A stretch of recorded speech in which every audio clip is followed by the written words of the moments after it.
How old were you in 2003? 12. Oh my God, that's insane. Yeah. You're 30. 3. You're such That a makes child sense, still. yeah. But you never had one of the season 0 samples. Never. I Yeah. couldn't even get it. Yeah. Nobody could. We could. Do you remember? We could barely get it. Yo, you want to hear the best story ever? We could barely Yo, get the it, vape story.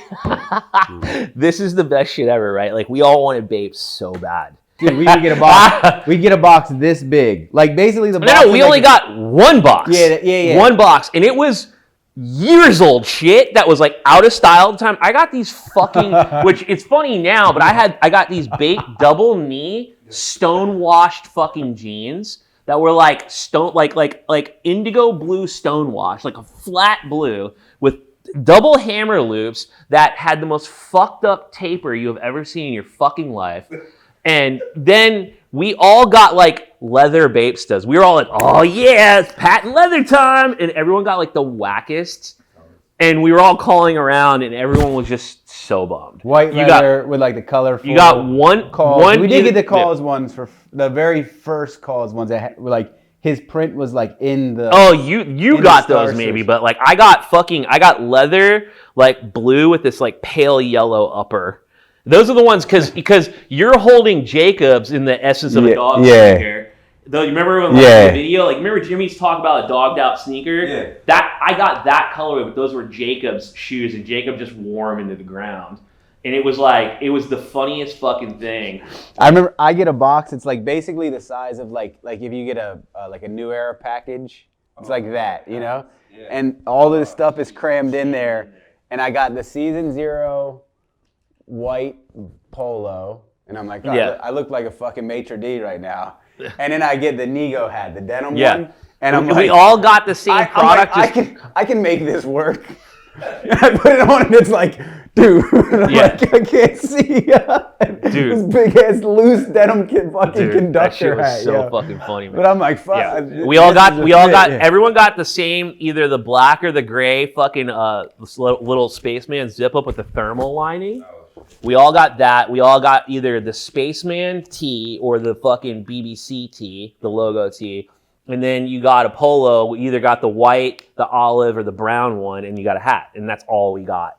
Every, like, on trips, they would fucking skate and then, like, fucking clean their shirts, like, hand wash it in the sink and, like, hang it to dry that night. Yeah. You know what I mean? And I'll tell you a really fucked up story off of camera that's really funny, too. I'd go up to the New York store, because at this point, they were like, either ask for Gio or ask for Martin. And I'm like hunting down these mysterious individuals who I don't know. And they're like, who are you again? The guy Gio was nice. Martin was cool. Martin I knew. Who was the last kid with the glasses? Was it Ben? That got like, that was like when he got clipped and then like. But they would be like, all right, they would look at me and they'd be like, all right, he's apparently one of the skateboarders. Come on in. The stuff they had is in like the most fucked up sizes ever. It's either like quadruple extra large or fucking small. Kevin Booker got a fucking women's medium hoodie of the Baby Milo print and wore that shit like it was fucking like a full Louis Vuitton kit. Like it was the funniest shit. And like I'll show you the photos, dude. It comes up to here on him. Kato strong-armed Kevin out of that hoodie for like half the trip and was wearing it and like sweating in it, and Kevin was all pissy about it. And then like, but I have all these funny photos of like the flight back where they're just so like mobbed up, and it's like, yo, why is your shirt like a large but your hoodie's like a medium? Like, what's going on here? You know what I mean? Dude, the best thing was before the board flips came out was like the skate team started, and the boutiques were already, like they'd already been cycled through at retail. So we have this period of, 9 to 16 months that we're starting this skateboard shoe company, but there's no shoes. Yeah. So we're having, Nino's like finding random numbers to people at Reebok being like, hey, calling warehouses, like fucking begging random warehouse managers to send executives, like, yo, I need my shoes. But when we would get shoes, it was like a treasure chest would show up at your house, and you the boom boxes in like baby blue and yellow, and you get like 10 pairs of them. You could tell they were just finding them from wherever and shipping them to us. It worked to our advantage because we were getting stuff that never made it to retail, and oddly enough, the brand started to bubble after the shoes went through that retail cycle and didn't check. You know, because I worked in a sneaker store and people would be like, I'm not paying $200. Like I worked literally at Ubik in Rittenhouse and people would be like, I'm not paying $200 for this, you know? What was the average price of a skate shoe there? Like 85 to 100, and 100 was kind of crazy. Like, yeah. Chad Muska's first pro shoe on S in like 99 was the first skate shoe to ever be $100, and the skateboard industry lost their goddamn mind over it. They were like, how dare you? Like what are you talking? Like, don't you do this to skaters? This is a fucking disposable thing, as it's a tool. And so companies tried to keep it in the 65 to 85. 85 would be like a super buffed up, like pretty indestructible shoe. And then like 100 was like, who the fuck do you think you are? But those boutiques, they didn't land for a skater. And it like, oddly enough, wasn't even positioned within like sneaker culture at that point. It was just existing in this weird space that people didn't know. For itself. So when we start getting these random colorways of stuff that never came out, it helped out. And the only people that had, like the people that were smart enough to grab a pair, back, like when they actually were at retail, were like, yo, they kind of struck gold back then. And we'd go back and be trying to find like the beepers or like the dollars and dollars the fucking Colette colorways. Yeah, like all of that stuff. Those ones still go crazy. That was interesting. Colettes are still sick. Like those were those were the illest shit ever. And then like the one, I don't know, maybe someone got them or maybe like Loic showed them to us, but like the palm trees were the ones that we all wanted. Palm trees, you know, we were like, when this comes out, this shit's gonna change the game. Like the ones with the little dollar and diamond sign, yeah, those were dope too. Yeah, the black ones and the white. Even and red like, ones. I mean, it was, you know, it was ahead of the time as far as like the colors and the prints were concerned. Like even the girls' ones with the fucking nameplate chains and stuff were super ill, and like they, you know, they resonated, and it was just like one of those things, unfortunately, that like they just didn't anticipate like those were made with the idea of like Pharrell and Nigo wearing those limited edition, whatever. They weren't like, oh, we need to send 10 pairs a month to skaters to fucking destroy them. You know what I mean? Yeah. And this is what I'll tell you, like the moment when I really was like, man, like there's some groundswell in skateboarding, because you have to understand too, skating did not fuck with us. Of course not. I'll put it in perspective, right? Is this SB before SB? Yeah, no, SB was happening. Started, it had been happening probably for like 2-3 years at that point. Because SB started when I was at Zoo York, because they were coming and having the Nike meetings at our offices in the early days. Like I had all the OG SBs. Like I'll tell you another story, if not to jam everyone up another time, but like how I even financed my move to California on fucking SBs. But we were on a skate trip in Philly, right? And we were at that 12 stair, and these random kids showed up to watch us skate, but they weren't skaters. They were streetwear kids.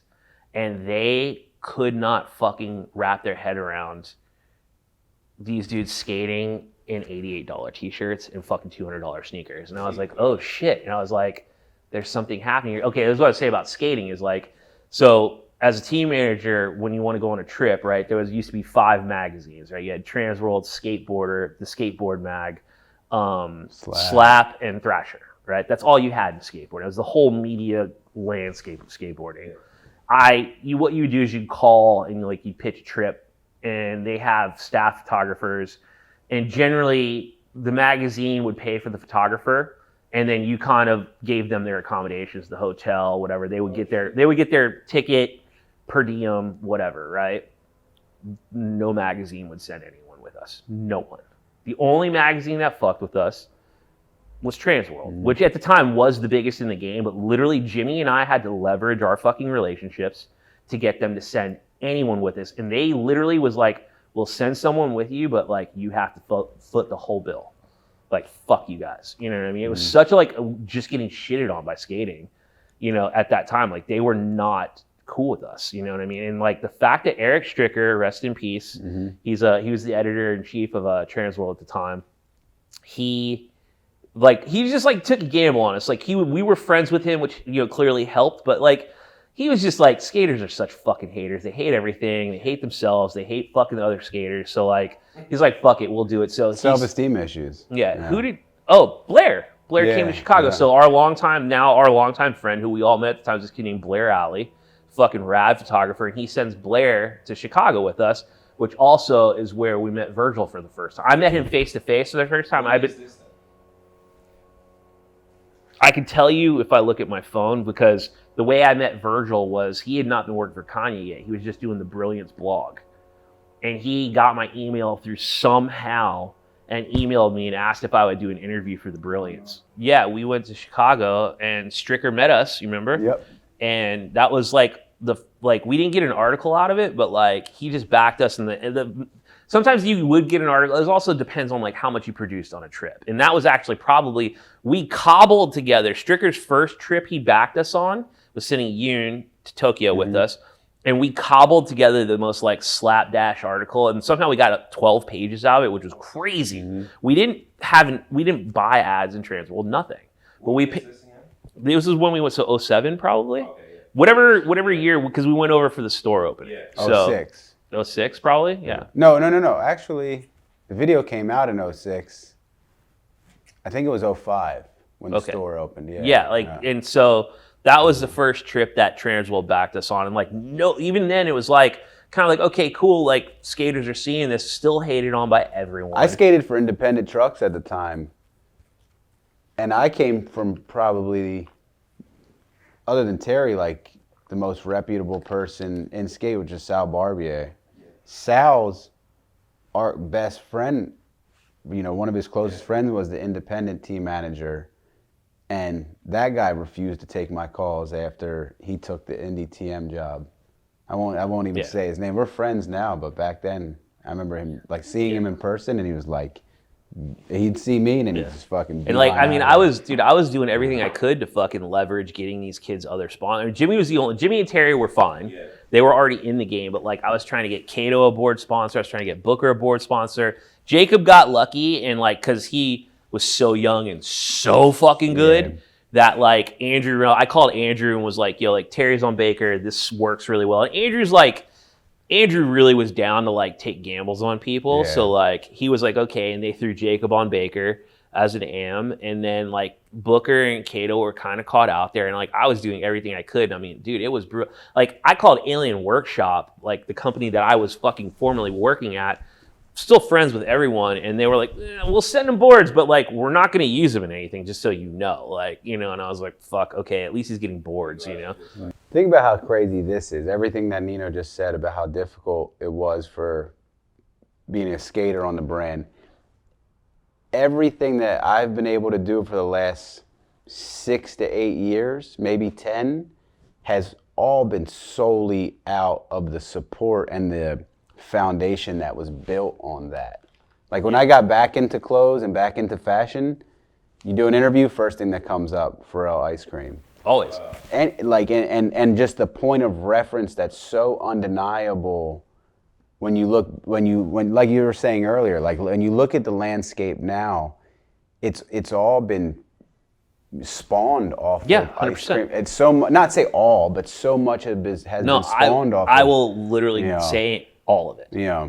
It was literally, it's like there was a fucking trajectory line in skateboarding, and then it went like this. Yeah. And I mean, it's like, it's not like it's not like the face of skateboarding changed, but there's this element now that's unfucking deniable that starts there. Yeah. 100%. Like, and that was what Pharrell's goal was. Yeah. It was like to inspire skate kids. It was 100% like, I want kids to see that, like, especially in the hood, his shit was like, everyone thinks it's rapping or balling. He's like, and then look at skaters. Their lives are fun. They make a bunch of fucking money, and like you can do these awesome things and it's fucking cool. Yeah. You know what I mean? And that was like the pendulum. You could just feel the fucking pendulum swinging. You know what I mean? That's what I'm saying. Like when I really saw it going somewhere was those kids just showed up to watch us skate. They didn't know what they were doing, if it was good or fucking whatever. And like, they were just sitting there, and it's like the clothes drew them there. That Pharrell association drew them there. And then these guys were like fucking made men to them. You know what I mean? It was like, you might as well have been fucking signed to Star Trek Records. You know, that's like how it was. It was crazy. And then like watching, and I was saying the time where we really like, at the Babe store and stuff, where we finally got like, okay, like, we're in was when we went to New York to promote the video. Yeah. And we got to go to the Babe store and actually get shit. Yeah. Limited, like they didn't give us tons of stuff, but it's like, and Cuddy was there. Cuddy got me I got the green and orange polka dot Bapestas, and Cuddy got me he grabbed my pair for me. He was working there at the time, I remember. And I got the red Bape fleece varsity jacket with the fucking, the Bape star on the front and chenille. And I was like, I felt like a fucking rock star because we all got to the Rivington Hotel and we had big BBC bags waiting for us. But it was literally like the problem was they were uniform, so everyone got literally the same thing, same color of everything. It was just so we were doing all these interviews, and like we were trying to like mix it up, and everyone's just kind of like if you look from interview to interview, it's just like everyone just switched to like the other item, you know, and like it was like when you did 106 in Park. That fucking awful morning show that we did. Oh yeah, that was great. And then what was the MTV thing up at Sucker Free? Was it Sucker Free? It Yeah, because it was in the TRL studio. Yeah, with Cypher Sound. Yeah. And then we did some other shit too. And I didn't know Cypher. You know, I watched Cypher. I didn't realize Cypher was friends with Loic and Philip and all those guys. Like, you didn't realize back then all those dudes were all from the same circuit and same circle. You know, so. But that was funny when you said like, let's sit down and talk about like. Inform a kid like yourself back then who was just learning about it. I always think about before it even launched and everything that Nino put together. And that's why I said no one can really tell the full story the way that Nino can. And it's actually never been fully heard and like put forth and diagnosed and like how much shit this guy actually had to coordinate and needing stars to align for it to actually work. And somehow it looks like a fucking Hail Mary, but it wasn't a Hail Mary. It was like years of practice from him coming from skate, knowing the culture, and piecing it all together with Pharrell, who we didn't know, you know, he was big, but we didn't realize he was the A-list, A plus celebrity that he was growing to be in real time through all that. Like it's a gnarly thing to live through and experience and actually produce this thing. Yeah. You know, like he put together the plan was like, yo, people don't know this. The ads are gonna look like real skate ads. We're gonna figure out how to permit your favorite skate spot, and that's where your ad will be shot on. We're gonna get the shoes. We care about skating, so we're gonna actually work with skate shops to get the shoes in. You know, all these practices that are important to the tradition of skating. But none of us have been through this. You don't realize once you're in this, once you're in this infrastructure, how difficult that thing is to actually make work. But he pieced it together, you know. Yeah, it was an uphill battle. It was like fighting, you know. Because I also wasn't like the most core skate guy. Like, because I hated core skaters because I know they're the fucking worst people ever. You know what I mean? Like, they hate everything. But you're still from it. So for sure. Like, I lived it, but I basically, like, what happened is this. Like, so I was trying to be, in 1998, I was 20. So I was getting bored. I was like, I was like an okay skater, right? Like I was delusional enough to think that one day I could be a pro skater, but like the reality was not there. And I shit you not, the best thing that ever fucking happened to me, and this guy is the only example of someone who actually did the right thing outside of life intervening, was I broke my ankle. I broke this ankle viciously. I tore all the ligaments in it. And I was bedridden for a whole summer. I got super fat because I had blood that filled my leg up, and I had to keep my leg up. I literally left my house twice in 3 months. I was the skinniest kid. I packed on like 30 pounds. I didn't even know how to deal with it. I was like, I got to figure some shit out, right? Like, and I was like, I don't know. Like, I was this weird intersection in Philly. Like, I hung out with I skated every day, all day. But then I went to clubs every night of the week. I grew up in a mafia neighborhood. The fucking head of the Philadelphia Mafia was 2 doors down from my house. Hung out with all the graffiti writers. Hung out with like drug dealers. Like, and I just brought everyone together somehow, right? Does that not describe ice cream? Yeah, and it's like that's you know what I mean. And then and like so I had that's BBC. Yeah, I mean I don't know how pressed we are for time, and I'll try to pare it down as much as possible. But like, but have you two already met at this point? Yeah, for sure. Years. The shorthand version of me and Jimmy, right? This is the best shit ever. We have a mutual friend, Steve. He owned a skate shop in the suburbs, right? And Steve Jimmy's mom would drop him off, and there was a bench out in front of the shop, right? And like I was getting product from DC and Alien Workshop and drawers at the time, and I wasn't getting drawers. Actually, the reason why I was always going to Synergy is because Steve would order drawers and dub shit for me, right? And I go out and I have these fucking sample high top Rick Howard 2s on, which was the skating's attempt at a Uptown Air Force One and the shoe bricked. Skating hated it at the time. Now there's been 900 shoes since that have knocked it off and fucking been majorly successful. Jimmy is out front and he's doing backside tail slides, and I was like, yo, man, like this kid's fucking like doing them manly, right? I'll never fucking forget it. And I was chilling in DCs, which no one did back then. And like even the people that rode for DC would put on Nikes when they were done, like Kalis and Stevie and everyone. And I was like, yo, I felt like I had like a suit of armor on when I had good skate clothes on, you know? And fucking I go in and Jimmy was like, yo, literally like Steve's like, yo, this is Jimmy Gorecki, whatever, like however we got introduced, like this is Nino. And I wasn't at Alien TM at this time or anything. I was just skating in my shitty little red Mazda. And Jimmy goes, give me your shoes. Literally, give me your shoes. Followed me around the skate shop for like fucking 2 hours, and I fucking gave the kid my fucking shoes. Gave him my shoes. And fucking I drove home in socks. I dead ass. I didn't even take a pair of shoes. I drove home in socks. You want to hear the weirdest thing? Is where that shop was, you go down the street and you go over a bridge over the Schuylkill River that goes into the town where my mom lives at. The first time he called me about ice cream, I was driving over that bridge because I would go skate in the city and I'd come back to Norristown. And I was like, I don't know, Nino. This sounds like it's too big for where we. Yeah, he was not in. From where we come from, it's like it's too big. And then the skate company I skated for at the time, we went to Zoo York. I'm at Zoo. I'm like, this thing doesn't feel too right. I'm driving back over that bridge on a session home, coming back from the city. Call Nino. Hey, Nino, is that opportunity to skate for ice cream still available? And he's like, oh, let me see what I can do. I swear to God, I said, I don't know if I'm too comfortable with it.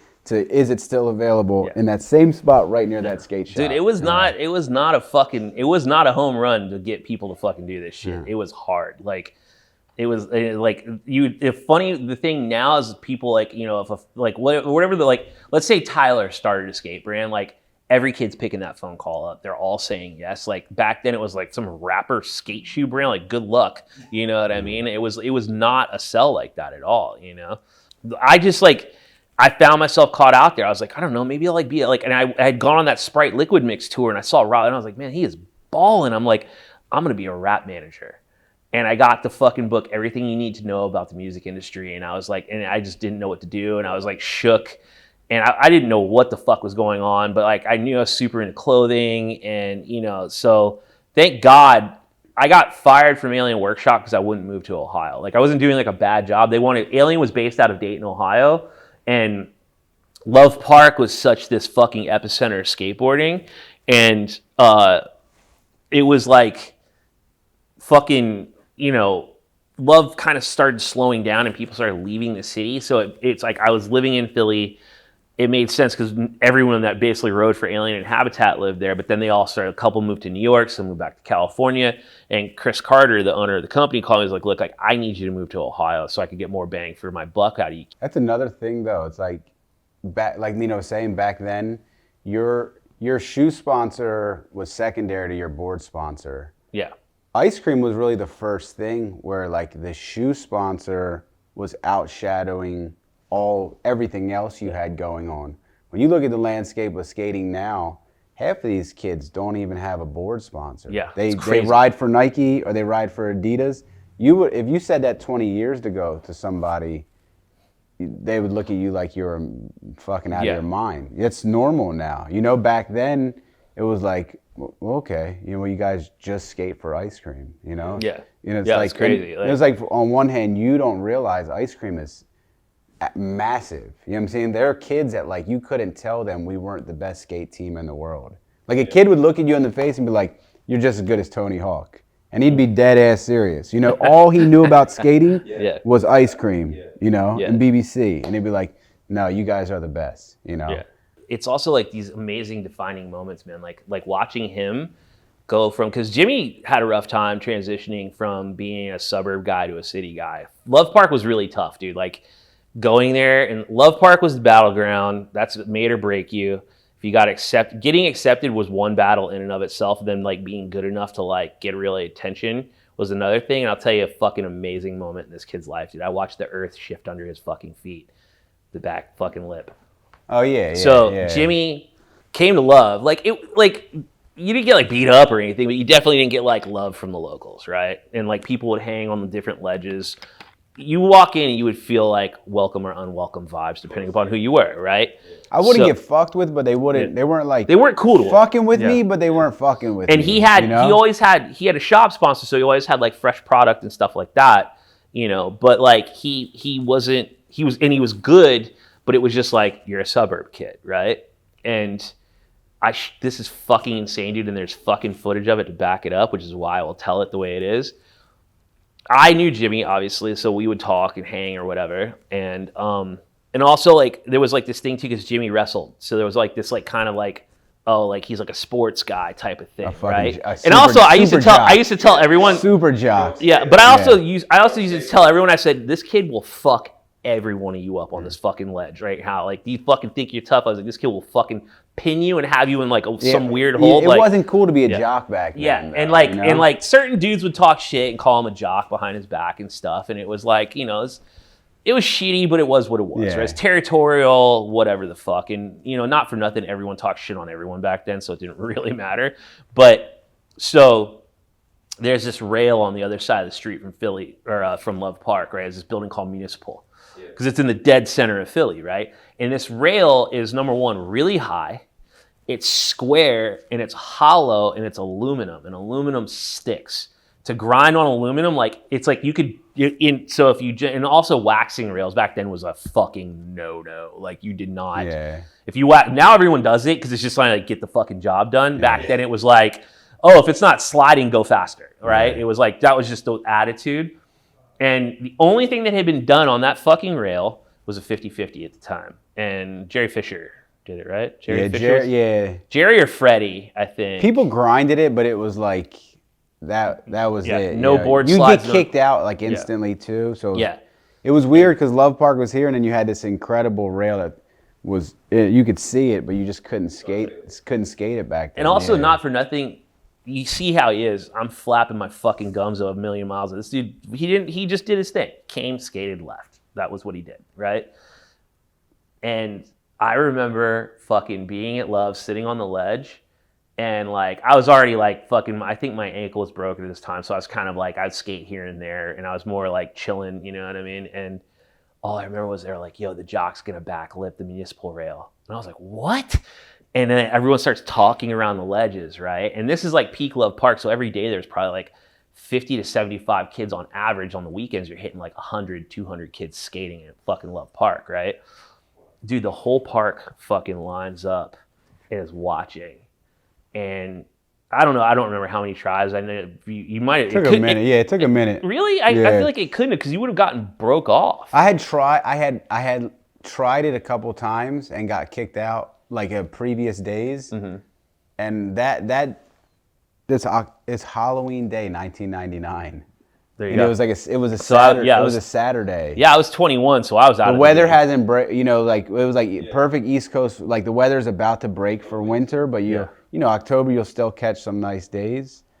And I think I just like skated Love, was able to get warmed up and stuff, and then just started doing. Because it wasn't Bill that filmed it. Vern. No, it was Vern. Yeah. But dude, Dill is sitting there. Everyone. Anthony Van Engelen. This is like peak. Everyone peak, would like, be in Philly. Big pros there, the whole thing, and it's like the word starts getting around, and everyone stops skating, which also is like, it's awesome for this story. You got to think like this kid's fucking. That's just more pressure for him. He's just trying to fucking film a trick. How old are you then, Jimmy? I was probably 17. If I was 21, senior year high school. Yeah, if I was 21, you were 17. Yeah, because you're 4 years younger than me. So, fucking dude, it gets around, and the whole park is watching, and.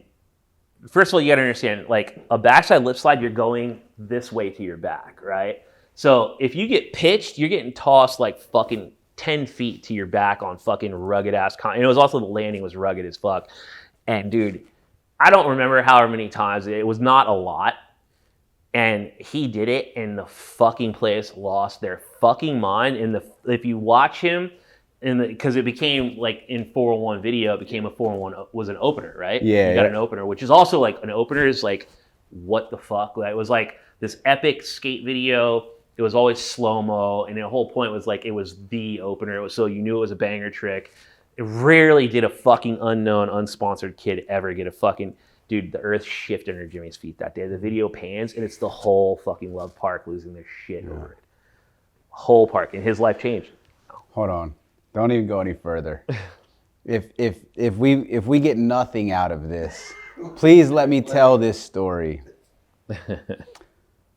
I'm skating down South Street, which is the skate shop that he referenced earlier, is like 2 or 3 blocks away, where the Reebok store would actually become 2 or 3 years later. There's a crowd of people. He yells my name out of the crowd of people, and I look on the sidewalk, and I see bodyguards. I see all these other people. Oh, this is fucking incredible. And I make it up to him. Nino, what's going on? Like you said, we've got years of friendship at this point. What year is this? This is probably 02. When was the Sprite Liquid Mix tour? 02. But it was a Sprite tour, yes. It was 02. So Nino's like, hey, Jimmy, this is my friend Pharrell. This is my friend Pharrell. Okay, yeah, I loosely know who those are the guys. The guy with the mesh hat, skinny independent tee. Okay, cool. Yeah, very nice to meet you, Pharrell. Where you go? I'm gonna take him up to Ubik, and we're gonna. I think I'm almost certain that you said I'm gonna take him to grab some dunks at Ubik. Yeah, that's exactly. Well, that was. These are 2 separate but you times. Can't make that was like that's such a specific memory, you know, and then watching, fast forwarding, what Pharrell's in diesel jeans, Pharrell's in dunks. Circling back, so I'm getting my dunks. The first time I meet Pharrell is that photo shoot in the alleyway for Zoo York, and he tries to buy my whole outfit off me. I was like, not gonna happen, dude. So I call Sang, and they were doing a small NERD show at the Trocadero. I was like, Sang, I got this guy. Can you bring over? And it was Trocadero's walking distance from the Gallery Mall. A block from where I just said that. Yeah, I ran into him at. Yeah. So I was like, no, that was on South Street that we ran into each other. Oh, the Trocadero. Yeah. I'm sorry, I was thinking TLA. Yeah, the Trocadero was just like a venue, and then the mall was a block away. I was like, yo, can you bring all your 9 dunks? And he shows up with these 2 kids on a fucking roller. Pharrell's like, doesn't even look. He's like, I'm buying them all. Buys like 30 pairs of dunks on the spot. And he takes, I think, the Viotex and something else out for himself for the rest of the trip. And then they went on. We knocked out the thing. Exactly. I know exactly. And then, so then the funny thing is, right? So this is like, we do the zoo thing, and he and I just kind of hit it off. So when they would come to New York, they'd come by the office. We'd give him a ton of zoo shit. And then he was like, what are some cool? I was like, yo, go to Supreme. And then you remember he has that white Supreme hoodie. He got it that trip that I told him to go down to Supreme. Is that the only photograph he's had wearing a Supreme garment? Possibly. You know what's funny is he got the Supreme dunks. I don't know if he ever wore them though. Because I remember I called down and I had Dave call down and talk to Alex, and Alex held him the Supreme dunks. I couldn't even get a fucking pair at the time. I was pissed. And and they were kind of like, maybe we'll hold them, because Supreme was like, they were known as the t-shirt Nazis back then, and they were like, they hated everyone. It was like, that was like the thing. They were the prototype for everything. It was like, I'd watch them, you'd walk in, they would just like be annoyed, crank the music up so loud that everyone have to leave the store. Like they didn't care. That's awesome. And so fucking assholes. And but then the time where I ran into Jimmy, which is this is hilarious, right? So we're on the Sprite Liquid Mix tour. Philly is the stop. He was like, yo, I want to go back to that store. Now at this time it's full blown Ubik, Japanese style, whatever, right? And he wants to just get some gear, and he didn't have, at the time, he had not gotten the diesels yet, and he was fucking on me. He's like, let me get those jeans. And I was like, I'm not selling you you're a fucking rich rapper, dude. Like, get your own jeans, you know what I mean? But it's also respectable. Pharrell is kind of a dirt at his core. He's like a dirtbag. Like, he'll wear shit for days on end, which is dope. Like, that's like us. Like, we don't, you know what I mean? It's not like, the ethos back then was like, I wear Air Force Ones once and throw them away and like fucking set my clothes on fire every day. I don't care. And he was like, nah, dude. Like, I wear you can shit, tell he still wears shit for weeks at a time. Yeah, like I love that. There's been moments Yeah. And there's like moments you can hallmark with certain garments that you see him wear. Like there was this Gucci cardigan. We used to call it his whoopee because he wore it everywhere. It was white with like Gucci trim on it. And you could see it's like it pops up for like a year straight everywhere. It's the funniest shit. But so this trip, right? And he was like, yo, I want to go get some jeans. I want to go get more sneakers. I take him to Ubik in the mall. He signed the Halloween COJP, you know, with the orange swoosh and the carbon fiber toe. And I remember they had it in the thing. He signed 4Rel was the first time I was like, 4Rel? I was like, that's weird. And I was like, but they put it in there. The girls were fucking losing their shit over him. Ben had to like block the fucking front of the store. Because at this point, he's like, this was the summer of Pharrell, right? Yeah. So it's like, shake your ass, fucking, I Just Want to Love You is like just behind him. And now it's like fucking, I don't know, dude. You know, it's Clips maybe, and like, yeah, because actually the Clips album came out on that tour. I got it on that tour. So Clips was bubbling, you know, Grinding's the fucking song in the summer, whatever. And so I'm taking him around. It's me, Ben, Shay, and Mimi Valdez, right? And so we go to Ubik, right? And this is like early days car service, right? And me and my chick at the time, we shared a car. We had a red Volkswagen Jetta. And he had called me and I met him on South Street, right? And we had like a tiki girl. Like I was just like along for the ride with my chick. Like I was like, fuck it, I'll split this car with you. And we had the little like bobbling tiki girl in the front, right? So we get to South Street. And you've been to South Street in Philly, right? It's kind of like Melrose, right? It's all stores, but it's very populated. And so I take him to Dr. Denim, which is the only store in Philly that carried diesels. And I forget my man's name, but he worked there. And I called him. I was like, yo, pull all the diesel Ribex, 32, 33, 34. And we go in and like, I think some people had seen it. And then like South Street was like a social center too, right? So people are fucking chattering. People are probably running a block like, yo, that guy Pharrell's out. You know what I mean? So we're in the store, dude. I like literally a split second, like it's mellow. I turn around. It's just like fucking the whole city looking in on the store, right? So we couldn't get a fucking car to pick us up, dude. Now picture this. Big ass Big Ben, Pharrell, and Mimi. And I had to drive him back to the hotel on my fucking bright red Volkswagen Jetta. That's awesome. That's so it was the funniest shit ever because Ben was like jammed in the thing like on top of Mimi, and it was like you could tell they were so bummed this was the only option they had. Like Pharrell didn't hesitate, dude. He got him a fucking 1998 Volkswagen Jetta and like went for the ride. You know what I mean? And it was the funny, but it was like there was so much chaos around. But he bought his first diesels at fucking Dr. Denim on South Street. And it was when he got the Rivex. And if you see, like I had a bookmark. I had to go and like look for more photos at the time. It's like there's so many photos of him wearing that cut, and it was just a good cut at the time because it was compared to what people were wearing. It was like slimmer, had a straight leg.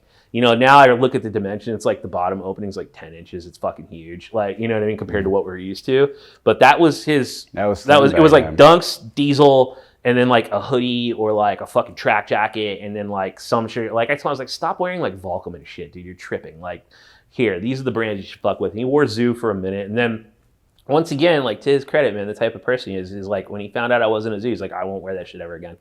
Like that's real people's shit. You know what I mean? Especially in that world, like you don't have to be like that. You know, you just like whatever benefits me. Fuck you. You're no one I'm Pharrell. You know, being part of it, it was like we were all like.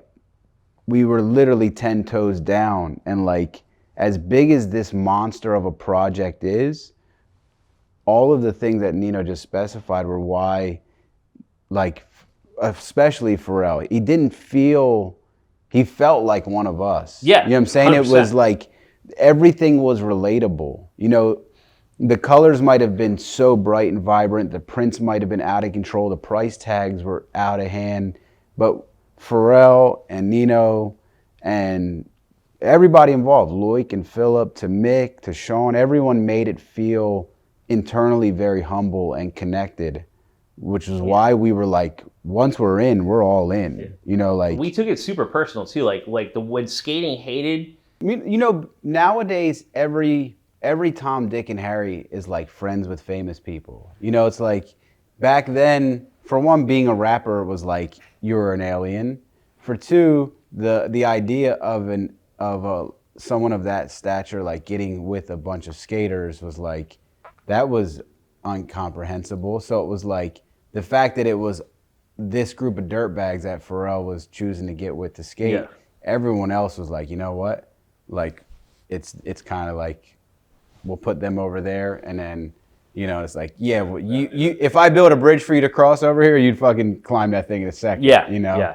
But it wasn't quantifiable what we had. Like, it wasn't, you know, there was no numbers back then, so it wasn't following. It was this movement. Like, we fucking loved it. You know, it was But an as you identity. said, you experiencing that as a 13-year-old kid, what people didn't realize, we were also experiencing that same first simultaneously with you, as with the rest of the world who was open-minded enough to want to fuck with it, you know, and that found something inspiring or just found something interesting in it. Like, we were all living this shit together, you know, and I think that, in retrospect, that's the coolest thing to look back on. It was like this thing that like is literally one of the most specialist moments in footwear and fashion and skateboarding and streetwear and culture that still to this day is like a bit of a blueprint for everything that you see now. But, you know, we looked like we were on this like upper echelon thing, but it was like, yo, we're just a bunch of dirtbag skateboarders that are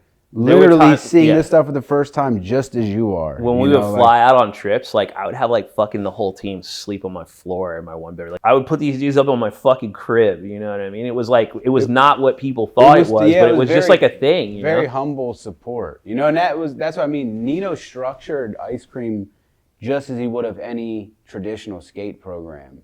You know, there was no like, you know, it wasn't like 5-star dinners like at the end of a skate trip. Like, I think one dinner you picked up Joe's Stone Crabs for us in Chicago, and we were all just like, no, oh my god, no, it was Roos Chris. Oh yeah, which and is it was a fucking incredible. And story. everyone there was like very grateful. You know what I'm saying? Yeah. It was like we flew economy. You know what I'm saying? Yeah. We weren't in business or first class. Fuck you know, no. like everything was still very humble. Yeah. You know, and they thought we were. They thought we were like flying private and like, you know, and not for nothing. Sometimes Pharrell gas people, I'm like, yo, I'm gonna have you rich one day. You know what I mean? And they would be like, yeah. You know, like the hunger would come out in them. You know what I mean? He would be like, you gotta earn it. Like, you know what I mean? We were like, tell us what to do. We'll fucking kill someone right now. You know what I mean? Like, yeah, you know. But don't get it twisted.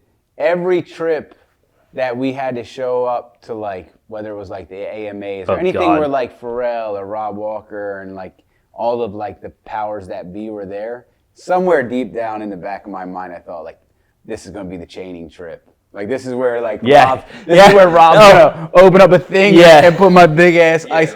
I remember we were in when we went to Japan. I remember the this store.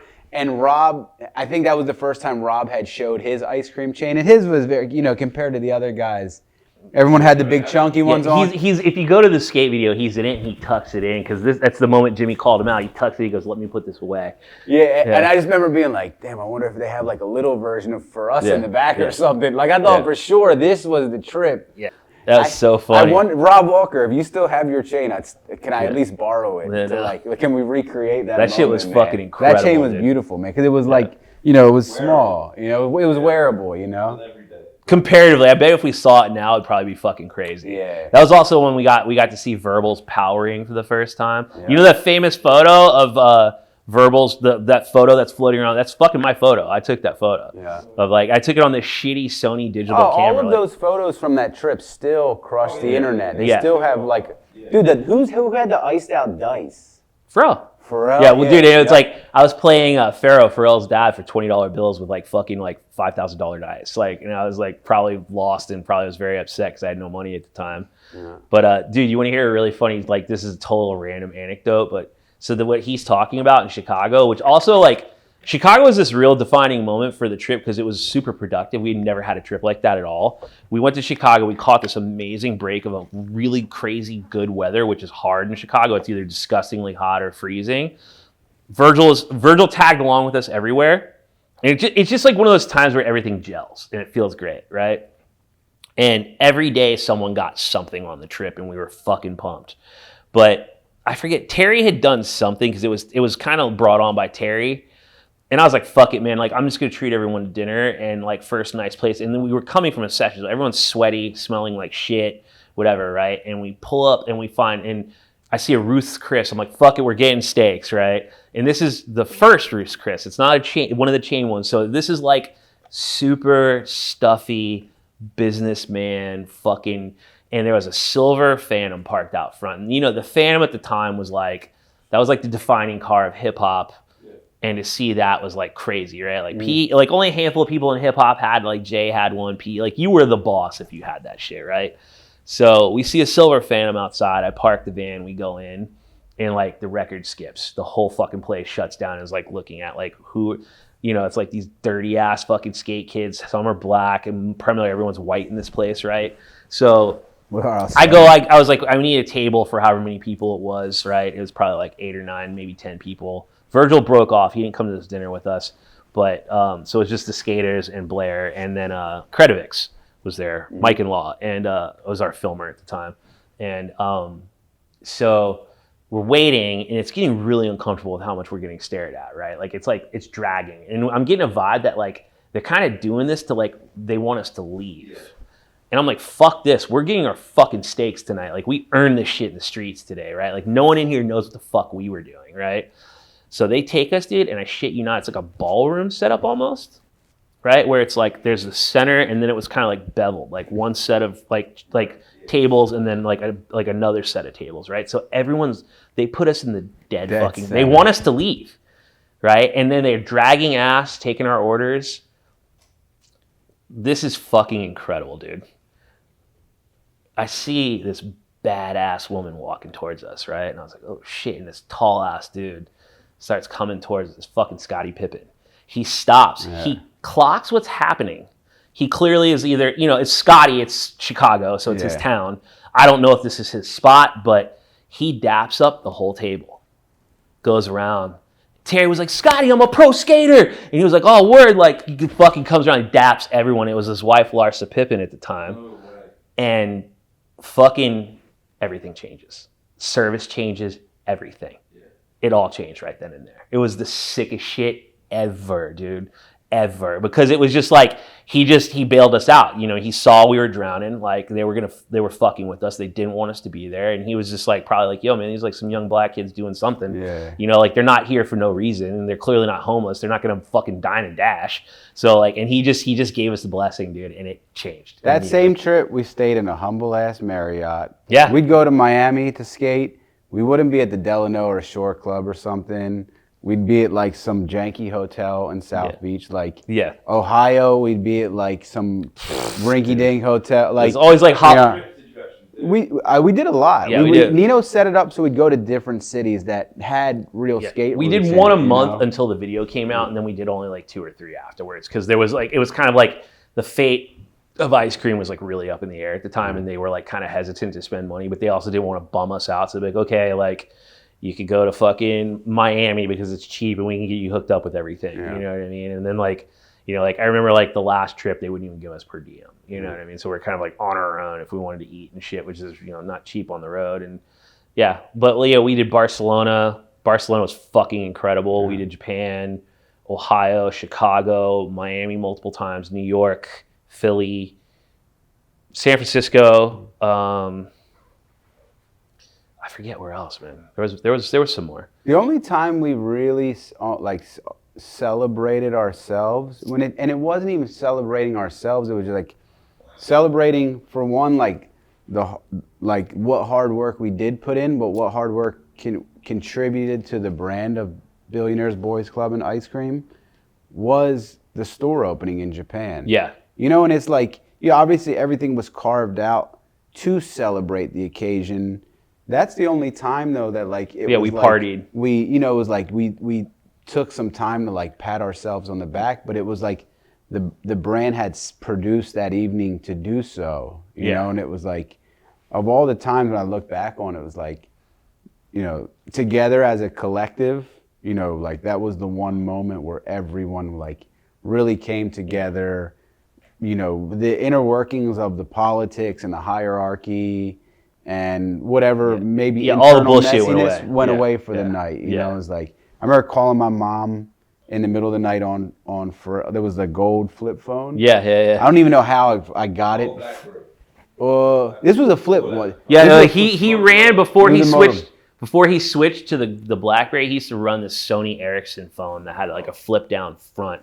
It was the most obscure phone, and like he like ran it forever. You can see there's old photos of him with it. And it was like Sony Ericsson to BlackBerry, then to fucking fucking iPhone. And even then he was like hesitant to use an iPhone. He was like very like, I just like my BlackBerry. He's like technologically not all there, which is pretty funny. He's pretty old school, But that store opening is probably the most amazing occasion of all of it, because not that it was my regret. I always wish we have had the ability to have like a real premiere for the video, because skate premieres are so huge. But however the video got put out. I remember something happened. There was one in the works for some reason, not to the degree that we had hoped. Like we were like, we're gonna rent out the fucking ArcLight, and it was like, no, you're not. Like, even the video, dude, when the video came out, I came from a place where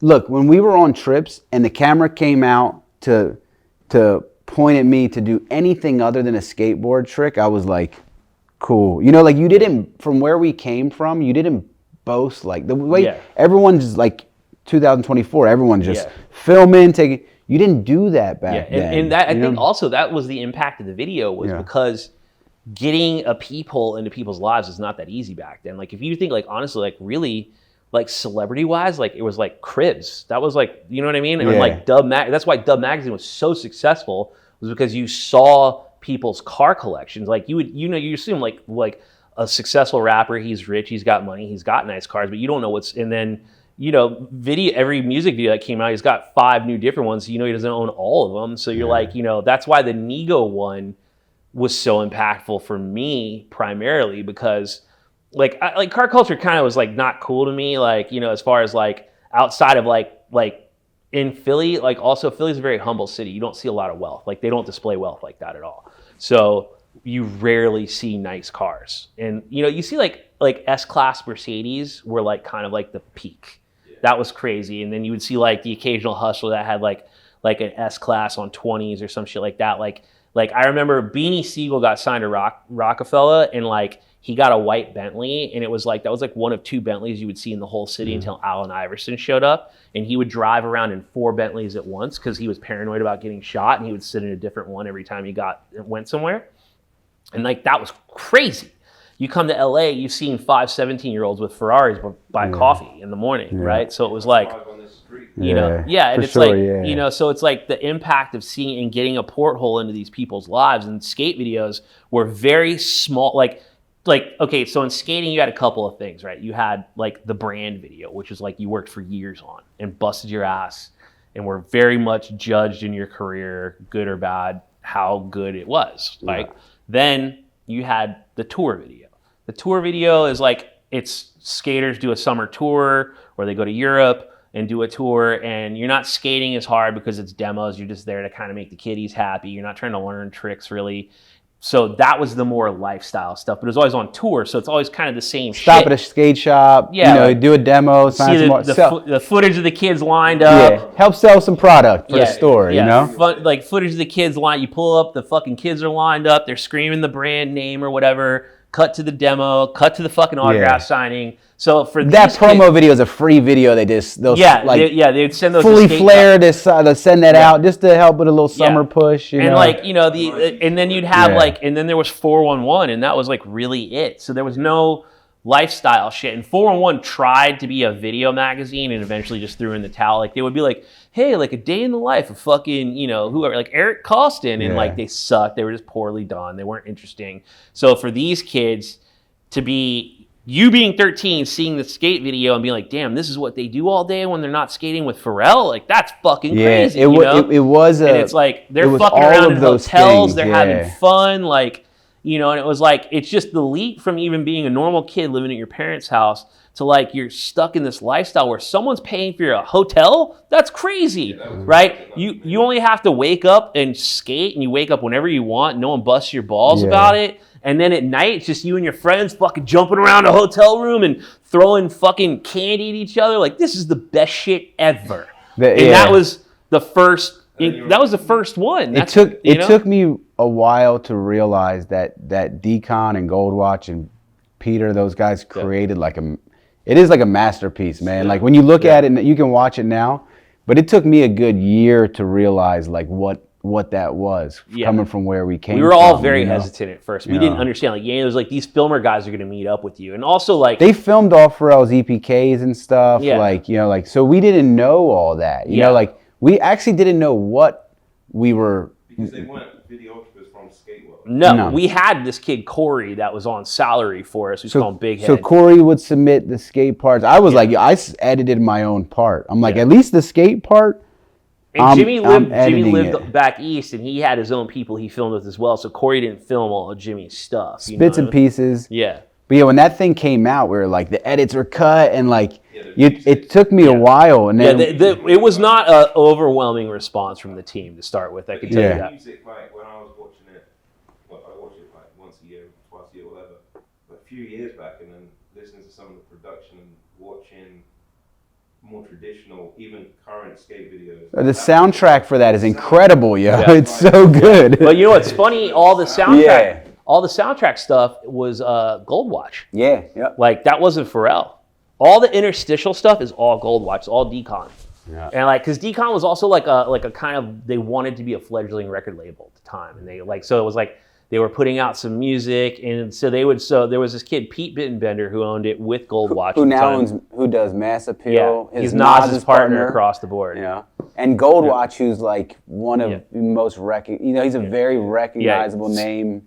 And then so there was 3 dudes that would come on the road with us. It was Bittenbender, then Gold Watch, and our homie Antonio, we call him Snowman. Yeah. He came from he lost his luggage. He came from a fucking Jeezy shoot, and he only had Snowman merch. So he wore a different Snowman shirt every day. But like, dude, it went from this though, because they were like, they came, the first trip from them was like disorienting, right? They met us in Ohio, I think, right? Was it? Somewhere it was Ohio, I think. And they were like disoriented because we were like, fuck you guys. Like, we leave them and they're walking. They don't have boards. And they would just like take taxis and shit to the next spot. So bummed with these big ass cameras. And then fucking then they finally got on board. By the time of Barcelona, they all showed up with boards, and they actually went and learned how to skate so they could keep up with us. And there's footage. I know Snowman has footage of them pushing down the street, like super awkward. Right? That's what I'm saying. This story can never be told in full because there's so much. I forget about this shit. You know? Snowman went down in Barcelona, got fucked up, and destroyed his camera, and they had to overnight another camera. But like, it got to the point where even though it wasn't the most financially beneficial thing for Decon, like they started looking forward to our trips because they were just like fun. You know what I mean? It wasn't this regimented photo shoot. It was like we just get up and shoot and go skate and do whatever the fuck we do, and it was like, I thought for sure every single hotel we were getting kicked out of and arrested. Yeah. Because it would just be, the rooms would just be filled.